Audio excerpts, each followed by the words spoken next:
Hi, it's Rizzuto from Geographic Farming. Thanks for being with me today. My goal is to share important tips and information to help your business become even more powerful and more exciting. I say this: it's time to fall in love with your business again. Now's the time to do it, and let's fear nothing. Time to fall in love with our business.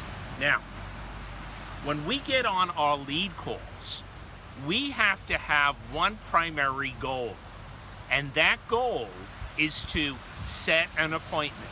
It's not to list the home, it's not to find out why we want them to move, but it's to set an appointment. Now, in saying that, we're going to ask them a series of questions, not only, as we previously mentioned, to make the call about them, but we're going to do that so we could find out what their scenario is, and it makes it easier for us to get to the next step, which again is setting the appointment.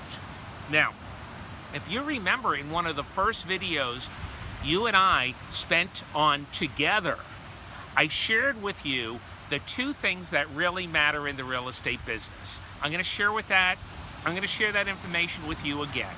The two things that really matter at the end of the day, never forget it, is number one, you already know this, getting contracts signed, and number two, finding people to sign them. So it's not just a peace sign, it's a number one and it's a number two.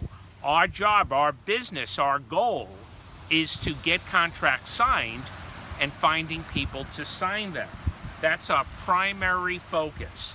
So in saying that, what we want to do is take advantage of leads. In many instances, many of our fellow realtors won't have the advantage of, and that's the leads from our Geographic Farm landing page. Now, previously I mentioned to you, you want to go into those calls with a very positive mindset that these people not only want the value of their home because they're curious, but there's definitely a motivation there. And that motivation, folks, is to deal with you to list their home so you can sell their home, and hopefully, if they're staying in the area, sell them another home.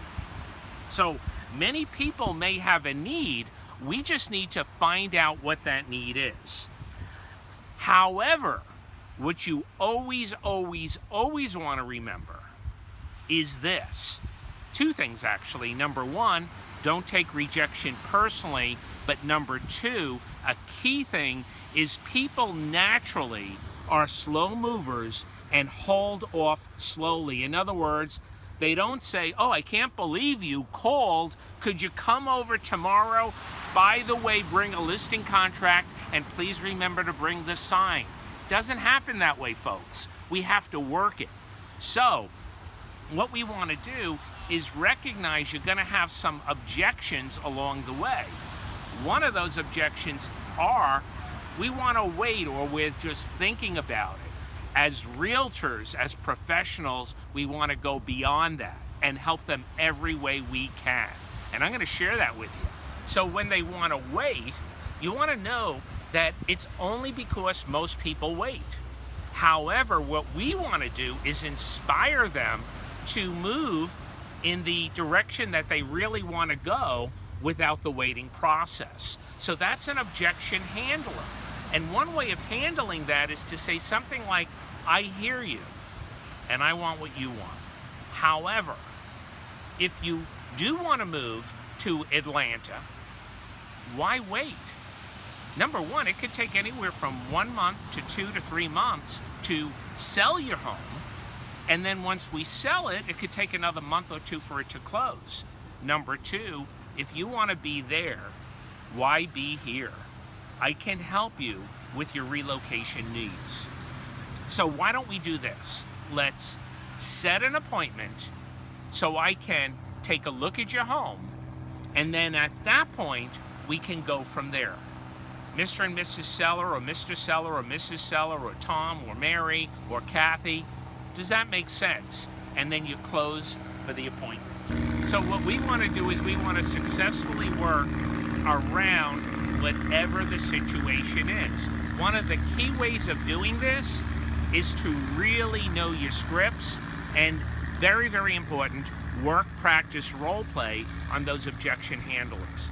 I can tell you this, as a professional realtor over 30 years, I role played 4 to 5 days a week for 10 years in order to learn how to handle objections and learn the scripts. Doesn't take 10 years. Every day you get better and better and stronger. Now, what I want you to do today or tomorrow, the latest, is go to the bank and get 8 50-cent pieces. 8, not 2, not 10, but 8, $4. It's a $4 investment. Now, you line those 50-cent pieces up on your desk, and when you're making your calls, it could even be an expired, a FSBO, the geographic farming landing page calls, every time you get a no, remember, we're not accepting a no when a yes is possible.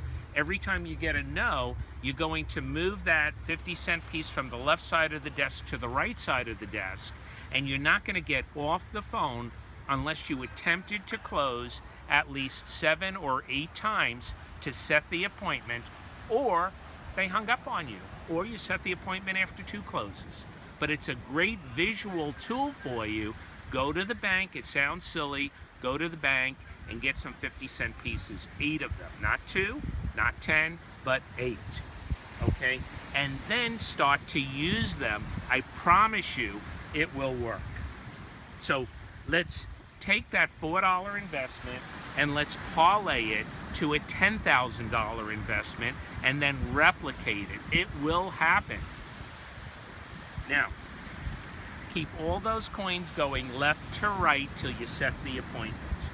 When a prospect says no, you phrase the set question another way and you move the coin over. You can do it, I know you can.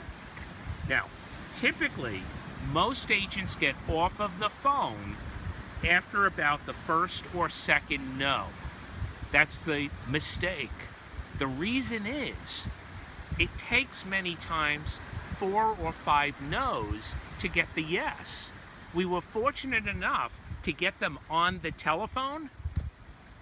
Let's not just get off because we want to move on. It's not about the number of calls we make. It's about the number of appointments we set. So again, let's make the call about them with a goal of setting an appointment. Now, again, don't get off the phone until either you set an appointment, you tried closing 7 or 8 times, or they hung up on you. And if they did, that's okay too, because you could call them back. Just use the appropriate time frame in order to determine when you're going to do that. Do not give up. That's the greatest expense people have. You know, a lot of times when you join a real estate company, you say, what's the split, and what's this, and what's that?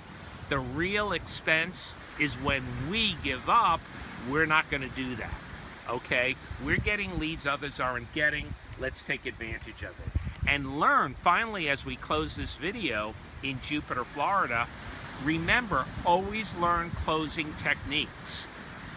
Make sure you learn the closing techniques. They're going to help you become stronger. If you have a coach, tell your coach, I want to become a stronger coach.